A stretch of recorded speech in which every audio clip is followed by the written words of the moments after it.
그 강력한 중국의 전기차 굴기에 대응할 수 있는 우리가 갖고 있는 게 뭐냐라는 거죠. 네. 그럼 결국은 전기차의 어떤 차별성을 지금 가장 세게 줄 수 있는 엣지 포인트는 역시나 에너지원이네요. 그렇죠. 예, 배터리 네. 쪽에서 찾아야 돼요. 예, 그래서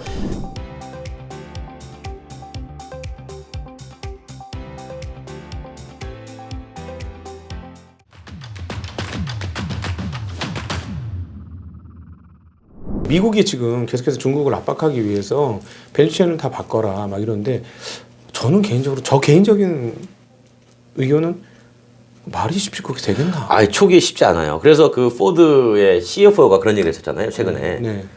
중국의 밸류체인을 미국은 벗어날 수 없다. 특히 전기차는. 그러니까 포드가 아무리 생각해봐도 네.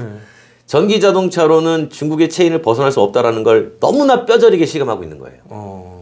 CFO가 대놓고 얘기했어요. 예. 이렇게 되면 중국이 전기차 시장을 주도할 수밖에 없고 네. 이제 미국은 끌려간다. 그러니까 이제 잘 보시면 내연기관 산업 초창기 때 산업의 태동은 유럽에서 했잖아요. 그렇죠. 근데 이거를 완전히 대규모로 사업화시킨 건 이제 미국이에요. 그러니까 미국이 어떻게 보면 산업의 주도권을 갖고 왔던 거죠. 그렇죠. 넘어온 거죠. 포드가 네. 또 싸게 만드는 그렇죠. 차를. 네. 네. 그러면서 140년 동안 이 산업의 주도권을 미국이 갖고 있었단 말이에요. 네.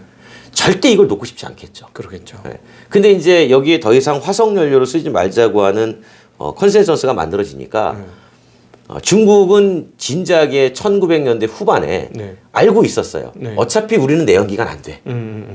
그러니까 외국에서 시장 개방을 할 때 네. 무조건 들어오면 혼자 하지 말고 합작해. 합작해. 네, 그 이유가 이제 그거였단 말이에요. 네. 합작 안 하면 중국의 토종 브랜드가 다 죽을 것 같으니까. 네, 네, 그래서 무조건 강제로 합작시켜놨잖아요. 네네네. 그 사이에 이제 전기차 해. 해가지고 전기차를 만들어 놓고 이 전기 자동차를 계속 보급을 시켜 놨던 거죠. 아 오래됐었나요? 그러면 이게 한 게? 중국은 오래됐어요. 전기차 준비한 지. 아 그러면 예전에 뭐 덩스샤오핑 때부터 뭐 밸류체인 뭐 이렇게 광석에서 캐가지고 뭐 이렇게 했다 뭐 이런 얘기인데 그때부터 이미 준비를 그 오래 그때는 전부터? 전기차를 준비했던 게 아니고요. 네. 그러니까 이제 처음에 시장 개방을 할 때 네. 그때는 내연기관을 했죠. 근데 중국의 내연기관 기술이 워낙 열악하니까 네. 이 시장을 개방을 하기는 해야 되겠는데 개방하면 완전히 다 무너질 것 같은 거예요. 네네. 그래서 이제 강제로 합작 조항을 만들어 놨던 거고 네네. 그리고 나서 내연기관 산업이 번성을 했죠. 엄청나게 많이 팔았으니까. 네네. 그때 뭐 우리가 알고 있는 현대기아도 중국 가서 예, 재미 예. 많이 봤잖아요. 현대, 베이징 현대차, 베이징 현대지. 네. 둥펑 위에다 기아 해가지고 네네네. 뭐 2년이 멀다 하고 공장을 지었으니까. 그리고 뭐 독일도 어마무시하게 뽑아. 그럼요. 폭스바겐도 지금 중국 사업 비중이 30% 넘잖아요. 네네네. 그러니까 그런 식으로 막 했던 거예요. 근데 이제 중국에서 가만히 보니까 결국 저기 합작사가 아무리 잘 돼도 자기네 게 아닌 거예요. 네. 네. 그렇잖아요. 5대 5니까. 네네네. 그 당시에 제가 중국 가면 얼마나 재미난 일이 벌어졌냐면 GM이 초청해서 중국을 갔어요, 제가. 네. 그 상하이 GM 공장을. 네. 그랬더니 상하이 GM 공장을 갔는데 이제 그 GM에서 자기네 공장이라고 막 소개를 합니다. 네. 그리고 딱 1년 뒤에 상하이 자동차가 저를 초청해서 갔어요. 네. 똑같은 공장 갔습니다. 우리 공장이라고. 그러니까 이제 서로 우리 거야라고 얘기하는 네, 거죠. 네, 네, 그러니까 그때 중국은 어떤 생각을 했냐면 이 내연기관 산업은 앞으로 퇴보할 거야. 그리고 환경 이슈는 계속 올라올 거고. 자, 그렇게 되면 우리는 전기차로 가야 돼. 그리고 중국은 예전부터 자전거와 오토바이에 전기를 많이 쓰고 있었어요. 맞아요. 오래된 전기 오토바이 굉장히 많이 씁니다. 그러니까 네. 이미 이동수단에 전기를 손쉽게 쓰고 있었던 나라예요. 근데 자동차도 전동화 될 거다. 네. 라고 하니 우리가 먼저 이 시장을 선점하자. 이제 그때부터 전기 자동차를 밀기 시작하죠. 2000년 그게 초반이에요. 네. 그래서 이제 그때 BYD가 전기차 만든 게 2003년이에요. 그렇습니까? 네. 네. 2003년도에 전기자동차 공장 하나 인수해가지고 네. 그때부터 전기차 시작했으니까. 근데 BYD가 먼저 시작한 게 아니라 이미 다른 회사들이 먼저 시작하고 있었단 말이에요. 네. 규모를 빨리 키운 거지. 그러니까 이렇게 해가지고 한 20년 가까이 전기자동차를 키워온 거예요. 최근에 남들도 하니까 빨리 한 게 아니고 남들보다 먼저 한 거예요. 먼저 예, 했군요. 예, 예. 네. 그러니까 이렇게 해가지고 시장을 장악을 했던 거죠. 근데 이제 중국은 강력한 내수 시장이 있으니까 네. 그쪽에다가 물건을 팔면서 이 제조업 기반을 유지했던 거죠. 네. 근데 이제 지금 중국 입장에서는 이제 중국에서 팔 만큼 팔았다. 많이 보급할 만큼 했으니 네. 이제 해외 나가자. 그 해외 나가서 제품을 딱 갔더니 유럽 애들이 볼 때 그렇지. 이거 옛날에 중국 차가 아닌데? 처음에 우습게 봤겠지. 그럼요. 그래 팔아라 이랬는데 네. 뚜껑 딱 따보니까 이렇게 되는 거겠죠? 그러니까 이제 최근에 제가 들은 얘기는 그 우리나라에서도 르노의 2대 주주가 지리잖아요. 네네네. 그 르노 코리아 자동차. 네. 그러니까 이제 거기서 하이브리드 생산을 이제 질이 플랫폼 갖고 와서 만드는데 르노 연구원들이 다 뜯어봤을 거 아니에요. 네. 제품을 뜯어봤더니 놀랬어요. 그분들도 생각보다 세이프티가 너무 좋다는 거예요. 예, 쉽게 말하면 안에 있는 충돌 강도라든가 이런 네. 것들이 너무 괜찮다라는 거예요. 네, 네. 놀래더라고요. 이제 그만큼 이제 어느 정도 됐다라는 거죠. 이제는 결국은 미국이 유럽에서부터 자동차 패권을 뺏어온 것처럼 중국한테 이제 넘어가는 거는 그렇죠. 가져가려고 하는데 네. 이제 미국 입장에서는 그게 싫죠. 그러겠죠, 당연히. 예, 그러니까 미국은 지금 선택지가 있는 게 이거예요. 빨리 쫓아가든가 아니면 내연기관으로 버티든가. 근데 내연기관으로 버티자고 하는 게 트럼프고. 네. 어? 이렇게 버텨봐야 네. 시간만 뒤처진다. 그러니까 우리 빨리 하자라고 네. 하는 게 미국의 포드 같은 회사들 입장인 거예요. 예. 그럼에도 불구하고 이번에 바이든도 2032년까지 뭐 67%인가 해야 된다고 했는데 그거는 30년까지는 그냥 내둘게 32년까지만 해 이렇게 바꿔버리더라고요. 이제 그거를 네. 그 67%라는 숫자를 내용을 잘 모르시더라고요, 이게. 네, 많은 분들이. 예, 예. 이게 어떻게 하냐면 그냥 단순하게 미국이 60% 이상 전기차 하겠습니다라고 해서 나온 숫자가 아니고 네. 미국에는 카페라고 하는 평균 연비제도가 있어요. 네. 그러니까 자동차 한 회사가 우리도 있어요. 기업 평균 연비제도. GM이라는 회사가 1년 동안 판 모든 차의 네. 연비를 평균 냅니다. 네. 평균 내가지고 일정 기준 이상을 넘으면 네. 오케이. 근데 못 넘으면 벌금 내. 네, 네, 네. 네, 그 벌금이 뭐 제가 알기로는 1마일 퍼 갤런당 네. 뭐 14달러인가 뭐 이 정도 돼요. 그러니까 꽤 높은 벌금이었거든요. 네, 네, 네. 근데 이 카페제도 하에서 그러면은 배출가스 평균을 맞추려면 네. 전기 자동차도 포함될 거 아니에요. 그럼 전기 자동차는 연비를 얼마를 쳐줬냐면 네. 과거에는 내연기관으로 환산해 가지고 네. 리터당 140km, 150km 이렇게 환산해 줬어요. 엄청난 환산을 해줬네요. 그렇죠. 그거를 지난번에 미국의 에너지부가 네. 이건 뻥이야. 네, 네. 그래서 현실화시킨 거예요. 네. 그랬더니 대다수가 네. 70%가 다 떨어진 거예요. 당연히 그렇겠죠. 그렇죠. 140km를 줬는데. 그렇죠. 리터당 140 주던 게 리터당 45, 50 이렇게 된 거예요. 네, 네. 그러니까 전기 자동차가 그전에는 내가 3대만 팔면 내연기관 7대를 팔 수 있었는데 네. 이렇게 조정해 버리니까 전기차를 4대 팔아야 네. 내연기관 6대를 팔 수 있는 기준이 돼 버린 거예요. 예. 이걸 가지고 67%에 맞추겠다는 겁니다. 네. 근데 이거를 오바마 때 꽤 많이 연비제도에서 연비 기준을 상향해 놨는데 네. 이걸 트럼프가 낮춘 거예요. 네, 네. 기준도 낮추고 네. 벌금액도 낮추고 이거를 다시 바이든이 기준도 높이고 벌금액도 높여놓은 겁니다. 예, 예. 네. 이런 상황에서 내연기관, 그러니까 전기자동차 뭐 그 시기를 조금 뒤로 밀추겠다는 건 요 규제의 적용 시점을 네. 조금 뒤로 미루겠다. 이거예요. 네. 그런데 이거는 대통령의 행정명령이어서 네. 서명할 수 있어요. 그런데 IRA는 이거는 다르잖아요. 그렇죠. 이건 법률이니까. 의회에서 네. 통과된 거니까요. 그러니까 트럼프가 얘기하는 건 바로 이 부분. 요 카페를 내가 행정명령으로 어떻게 손대보겠다라고 하는 거고 네. IRA는 정말로 미국의 하원이나 상원이 다 인정해서 네. 다시 백도 합시다. 네, 네, 네. 이게 될까? 네. 라는 걸 어렵겠죠. 생각해 보면 쉽지 않을 것 같아요. 그렇죠. 일단 민주당은 무조건 반대를 할 테니까. 네. 네, 네. 보조금 정책이라든가 전기차 중공책은 미국에서 유지가 된다라고 봐야 되겠네요. 저는 그렇게 보는 거죠. 그러니까 뭐 여기저기 언론에서는 워낙 그 트럼프 전 대통령이 나오면서 강력하게 내가 다 돌려놓을 거야. 네, 네. 뭐 이렇게 얘기를 하니까 실제로 그렇게 되는 거 아니냐라고 네네. 하는데 그러니까 우리가 그냥 볼 때 이렇게 보는 거죠. 미국이라는 나라는 그래 돌아가 너 내연기관으로. 네. 좋아. 그럼 너 내연기관 열심히 해라. 근데 주변에 북미, 캐나다 네. 전기차 열심히 해요. 그 다음에 남미, 브라질 전기차 전환하려고 그럽니다.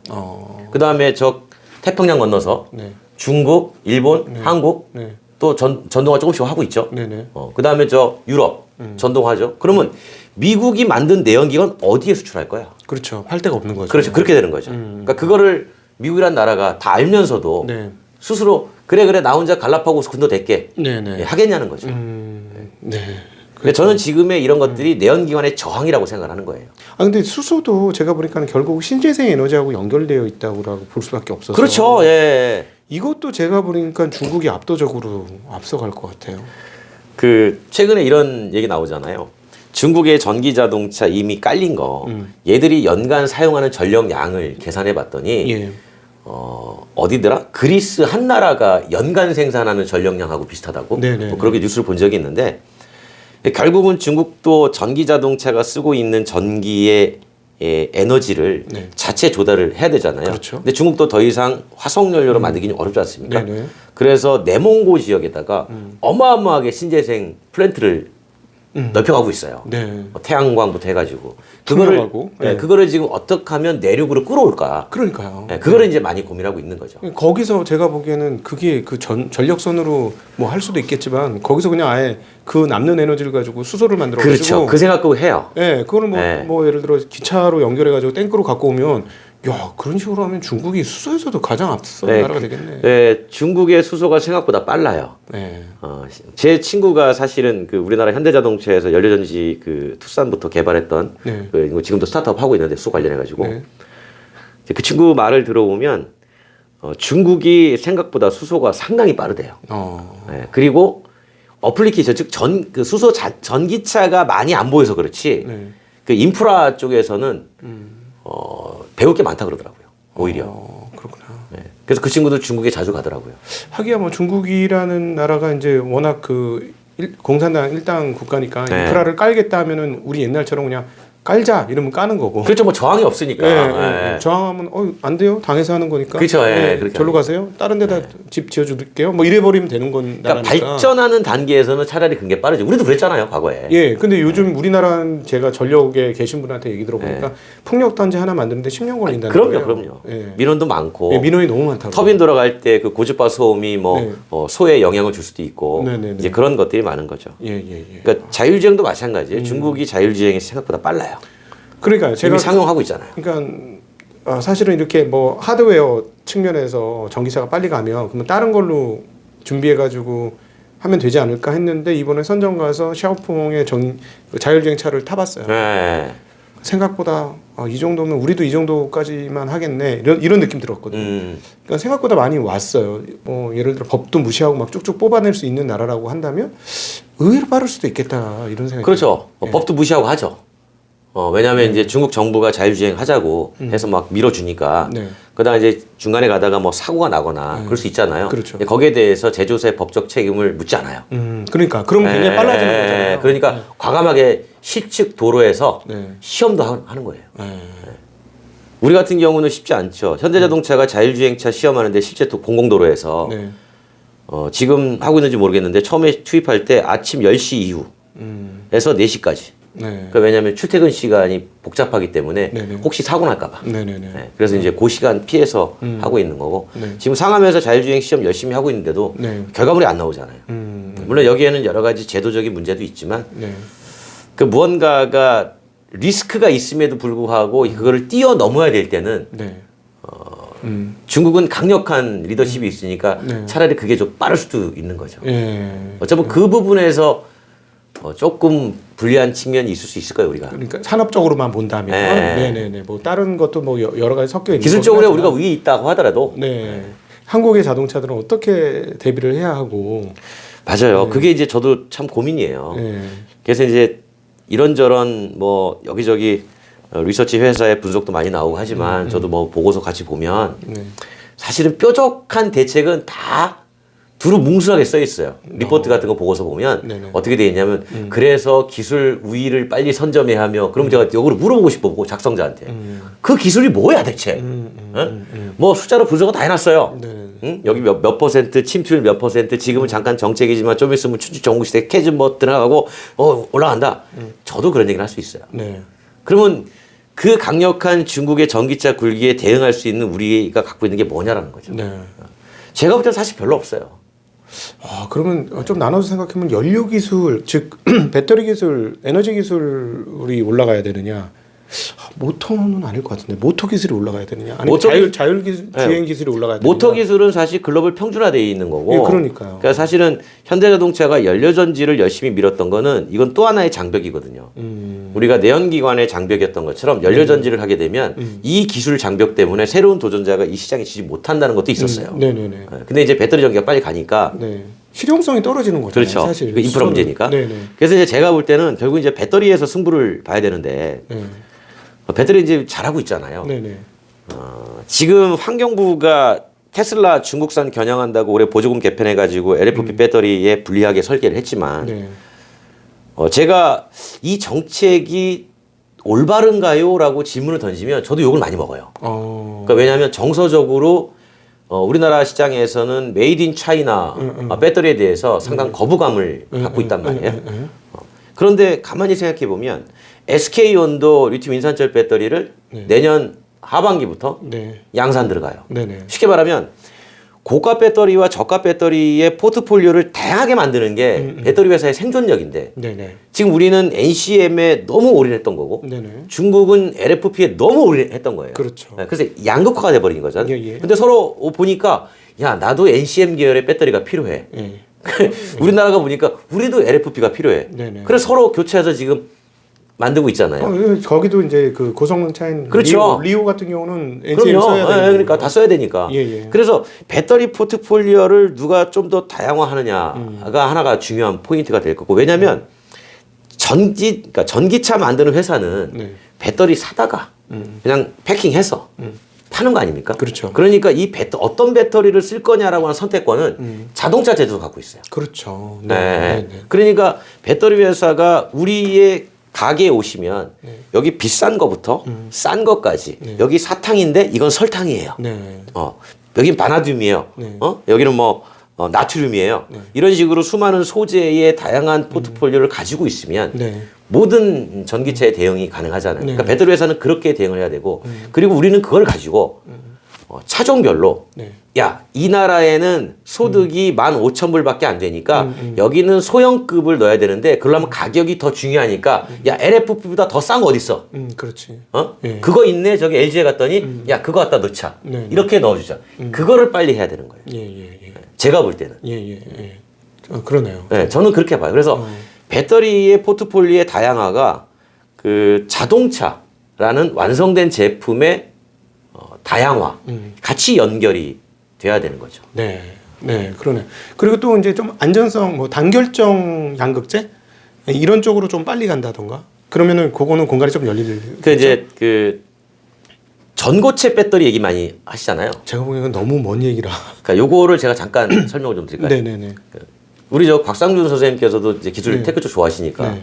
전고체 배터리가 뭐 뭔지는 아시잖아요. 네, 네, 네. 근데 그 전고체 배터리에 들어가는 고체 전해질의 주성분이 뭔지도 아시죠? 아, 그건 모릅니다. 네. 그 황화물계. 어. 그러니까 우리가 지금 도요타나 예. 아니면은 뭐 삼성 SDI나 전고체 배터리 하겠습니다라고 하는 건 대부분 다 황화물계 배터리예요. 예, 예. 그러니까 고체 전해질은 크게 세 종류가 있어요. 황화물계, 네. 산화물계, 네, 네. 고분자계. 예. 그래서 우리는 황화물계를 많이 하는 건데 이쪽이 좀 어렵습니다. 네, 네, 네. 예. 돈도 많이 들고 기술 개발도 어려워요. 네. 그리고 이제 그 치명적인 단점도 있어요. 그러니까 수분에 이 황이 섞이면 황화가스가 돼가지고 약간 독극물처럼 네, 하는 네. 것도 있고. 그래서 얼마 전에 한국에너지기술연구원에서 산화물계하고 예. 고분자계하고 둘이 섞어가지고 어. 복합계 전고체 배터리를 개발을 했어요. 예. 그게 복합계는 전 세계 최초일 거예요. 네. 그걸 SK온도 제가 알기로 개발한 걸로 알고 있습니다. 예, 예, 예. 그러니까 그게 저는 이제 이런 시도라고 봐요.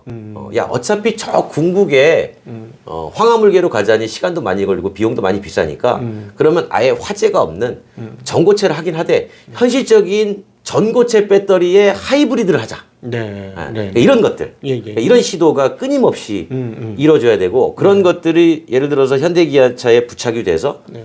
나간다. 그러면 이제 뭐 정말 화재 없는 전기차가 되는 거고 네. 주행 거리가 폭발적으로 늘어난 전기차가 되는 거고 이제 그런 것들로 네. 이제 승부수를 띄워야 되는 거죠. 네.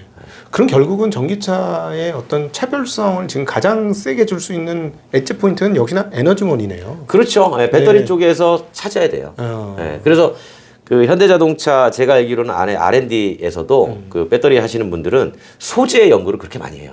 그래야 되겠죠. 예, 네. 소재를 잘 활용할 수 있으면 생산하는 거야. 뭐 셀 회사에다가 이 소재 써가지고 합시다라고 하면 되는 거니까. 그렇죠. 그래서 네. 소재를 열심히 연구하고 있는 거죠. 네네네.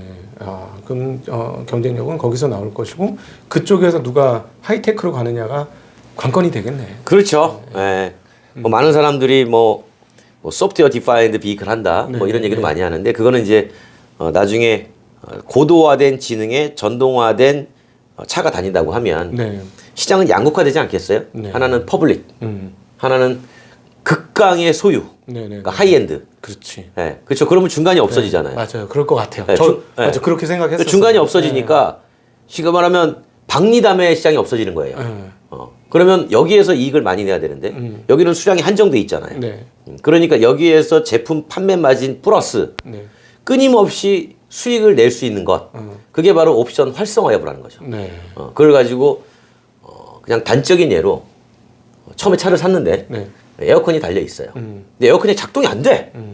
그랬더니 에어컨 작동하시려고요? 한 달에 3,000원 내세요. 네. 그러면 저기에서 3,000원 내면 작동시켜주는 거죠. 네네네. 나 6개월만 쓸래요. 네. 그럼 6개월 쓰세요. 18,000원 내고. 이렇게 하는 거죠. 요즘 자전거가 그래요. 네. 이 동네 그 따릉이가 많잖아요. 서울. 네. 그러니까 저가형 자전거는 이제 필요가 없어진 거야. 동네마다 있으니까. 맞아요. 그러면 이제 자전거 타는 애는 뭘 타느냐? 500만 원, 1000만 원짜리. 하이엔드로 가는 거죠. 네, 그걸 그 소유해서 타는 거고 아니면 그냥 동네 저 따릉이 타든가. 이제 그렇게 해가지고 자동차 회사는 판매 수익 플러스 네. 이 사람이 자동차를 보유한 상태에서 끊임없이 구독 수익을 만들어내려고 하는 거예요. 구독 수익으로. 네. 네, 결국 그렇게 가겠네요. 그게 SDV예요. 네. 어렵게 생각하지 말고 쉽게 생각하자고요. SDV가 뭡니까? 소프트웨어 디파이드 비클. 네네. 소프트웨어로 정의되는 자동차 네. 이렇게 많이들 표현하는데 거기에는 물론 자율주행 기능도 포함되어 있지만 네. 궁극적으로는 소프트웨어로 돈 벌겠습니다. 서브스크립션 해가지고 네네. 그 얘기예요. 그러면은 이렇게 되겠네요.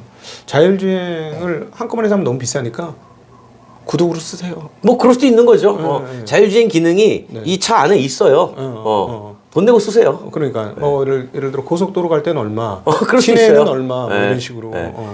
얼마 전에 그 작년인가 BMW가 그 SDV 한번 시험 삼아서 네. 열선 가지고 구독 서비스 들어갔다가 욕 엄청 먹었어. 그게 그거예요. 그러니까 좀 좋은 걸로 서비스를 내었어야지. 그게 그거예요. 네. 그러니까 얼마든지 이제 제조사가 네. 커넥티드 서비스가 통신이 되니까 네, 네, 다 네. 컨트롤 가능한 거예요. 그게 곧 나오네. 차값은 싸게 주고. 그거 이제 BMW가 욕 먹고 나서 현대차가 좋아했어요. 생각하고 있었는데 BMW가 먼저 한번 맞아준 거야. 열선은 건들면 안 되겠구나. 그렇지. 건드리려면 소프트웨어를 건드렸어야지. 그런 일이 벌어진 거죠. 네. 오늘 너무 재밌게 이야기를 듣는데 혹시 또 저희 그 구독자 시청자분들한테 요거 이제 자동차세가 이렇게 변하니까 요거는 기억하고 계시라. 뭐 기억한다기보다 네. 이제 그런 거예요. 아마 지금 시청을 하시는 분들도 네. 그냥 본질적인 문제를 생각해 보시면 돼요. 예. 내가 자동차를 끝까지 운전하고 탈 건가? 맞아. 본인이 생각하면 돼요. 네. 제가 이런 얘기 많이 하거든요. 우리나라 자동차 시장 끝났잖아요. 182만 대에서 184만 대 사이 이걸 벗어나지 않아요? 네네네. 네. 네. 앞으로 계속 그럴 거예요. 네네. 근데 제가 볼 땐 더 줄어들 가능성이 높아요. 인구가 주니까. 당연히 그렇죠. 네. 그럼 지금까지 2019년하고 2023년하고 등록 대수 비교해 보면 네. 약 한 250만 대 등록이 증가했거든요. 네네. 그거 왜 증가했을까요? 차를 뭐 여러 대 하거나 아니면 그렇죠. 그거에 딱 하나예요. 예. 한 사람이 여러 대 산 겁니다. 네네. 1가구 2차에서 네. 1가구 1차, 2차, 3차, 4차까지 간 거예요. 네네. 예. 근데 이제 그 집에서도 5차, 6차까지 가기 어렵다는 거예요. 그러겠죠. 4차로도 충분하거든. 그렇죠. 네. 1인당 1차가 된 거니까. 그렇죠. 그렇게 되면. 네. 근데다가 젊은 애들 수요가 없으니까 이제 더 이상 이제 줄어들기 시작할 거예요. 그러겠죠. 이제 그러면 무슨 생각을 하냐면 내가 지금 이 연령에 네. 소득은 5만 불이 되는데 우리가 무슨 매슬로우 욕구 5단계에서 보면 네네. 안전 욕구 뭐 이런 거 있잖아요. 네네. 이거를 소득을 집어넣으면 돼요. 네네. 제일 밑에가 만 불, 네. 2만 불, 3만 불, 4만 불, 5만 불. 예. 옆에 연령을 집어넣습니다. 예. 옆에 왜냐하면 우리가 대학 졸업하고 취업해가지고 만 불 하면 보통 20대, 30대, 40대, 50대, 60대. 그러니까 5만 불 정도 되는 소득에는 60대예요. 네. 근데 이런 사람들이 마지막으로 차를 뭐 사냐면 프리미엄 SUV를 사요.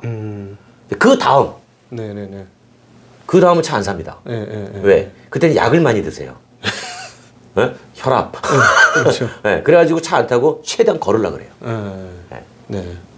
그러니까 그렇게 해가지고 세상의 이동수단을 소유하려는 욕망은 더 강해지겠지만 네. 실질적으로 이용하는 방식들은 많이 바뀌겠구나.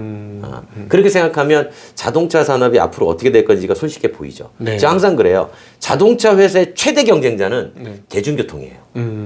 대중교통이 그물망처럼 촘촘히 형성될 때마다 자동차 이용률은 떨어져요.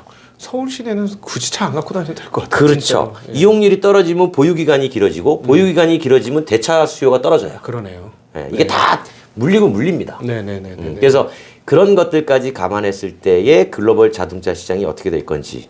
그러면 이제 사실은 이미 포화가 돼 있는 미국이나 유럽이나 네. 뭐 한국이나 일본이나 이 시장을 대체할 만한 시장이 등장을 해야 되는데 그렇죠. 그게 이제 우리가 흔히 얘기하는 신흥시장이잖아요. 네네. 근데 신흥시장의 소득 증가율이 네. 지금처럼 빨리 가면 좋은데 불경기문도 안 될 때도 있고. 네네. 그러니까 이게 올라와야 비싼 차를 투입했을 때 살 텐데 네. 이게 올라오는 속도가 생각보다 빠르지 않더라는 거예요. 그리고 이 올라올 때 보니까 내연기관이 올라오는 게 아니라 네. 전기 자동차가 올라오더라는 거예요. 그렇지.